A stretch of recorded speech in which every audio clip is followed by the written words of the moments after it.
On March 15, 1965, President Lyndon B. Johnson addressed a joint session of Congress to urge the passage of legislation guaranteeing voting rights for all. Johnson declared that every American citizen must have an equal right to vote. Johnson reminds the nation that the 15th Amendment, which was passed after the Civil War, gave all citizens the right to vote, regardless of race or color.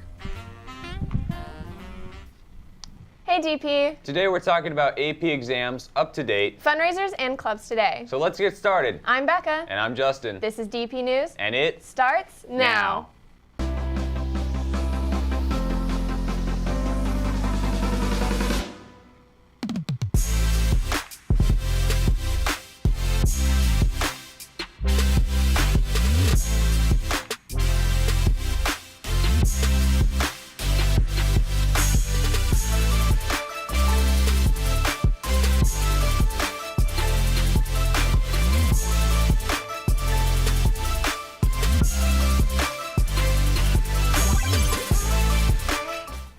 Leading up to AP and IB exams in May, teachers are planning on hosting online and in-person review sessions to help their students study.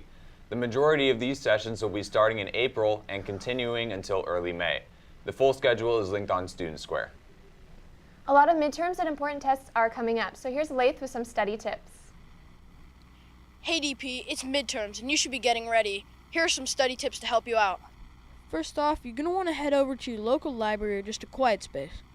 Tip 1 is going to be studying for 30 minutes and then taking a 5-minute break doing whatever you want, playing video games, watching YouTube. The choice is yours.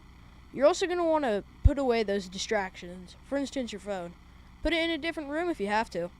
There are also tutors in the library until 5 p.m. after school for any other help you need.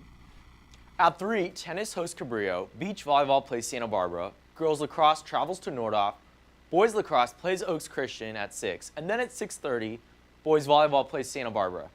Congratulations to Joaquin Riker and Aaron Curtis for winning CIF Southern Section Student Athlete of the Year. And a special congratulations to Josh Brennan for being awarded Student Scholar Athlete of the Year. Let's hear from my main man Carson, who's live on the scene now. Thank you, Aiden. Hi DP, my name is Carson Mercier and I'm joined with Santa Barbara Athletic Roundtable Scholar Athlete of the Year, Josh Brennan. Josh, how do you manage being the Commissioner of Logistics here at DP, as well as playing 3 sports and having a 4.8 GPA?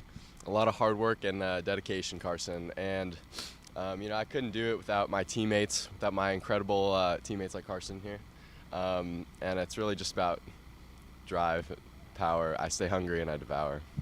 Josh, over the pandemic, you started a woodworking business. What prompted you to do that? I lost a lot of access to creative outlets, so I used the woodworking business as a creative outlet of mine, and I just had some free time, so I was like, I'll make some money. I'm gonna make some cutting boards. I'm gonna sell those cutting boards, and that's exactly what happened. Well, thank you, Josh. This has been Carson Mercier with DP News. Congratulations. Now here's another episode of Up to Date. Hey guys, my name's Kai Casas, and I'm here with Austin Zabinden. For today's tech tip, we're gonna be doing a product review. For today's product, we're reviewing AirPods, 2nd generation, 3rd generation, and AirPod Pros. Which AirPods are right for you? Starting off, let's compare the different AirPod models. The cheapest, starting at $129, are the AirPods 2nd generation. The pair of AirPods have 5 hours of battery life on a single charge with an additional 4 full charges in the charging case for a total of 24 hours of listening time. You can bind and double tap on either AirPod to things like Siri, skipping tracks, and pausing music. To see the rest of today's up-to-date episode, head on over to the DP News Instagram. For the rest of the episode, we compare the different models and which ones are right for you.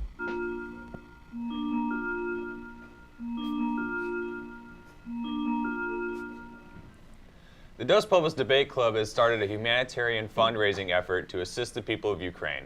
Receptacles for donations can be found in classrooms around campus.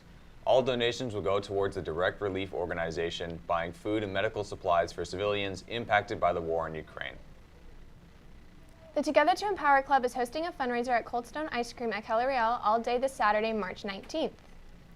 Do you know how Fairview Avenue got its name? Here's Gabriel Castleman with more. Fairview Avenue is one of the main thoroughfares today, but also one of the oldest routes in Goleta. In 1842, a border was established between Rancho La Goleta and Nicolas Den's Dos Pueblos land grant. Albert Hollister would eventually buy a northern parcel of land, and from their new house, his wife would gaze over the property and say, "What a fair view," thus the origin of the name. 15 years later, SB County declared it a public road, Fairview Avenue. Later, in the 1920s, a large slaughterhouse graced the west side. It came to an end when the Marines moved next door and it mysteriously burnt down. With the Second World War, the Marines expanded. The small airfield became a full airport, and many new buildings and barracks were built across the slough. Fairview eventually met the crossing of Highway 101, and the massive loop there today was built for an exit and entrance. By the early 1980s, the area between the highway and the foothills was completely developed, and today, Fairview is one of the main crossroads through Goleta.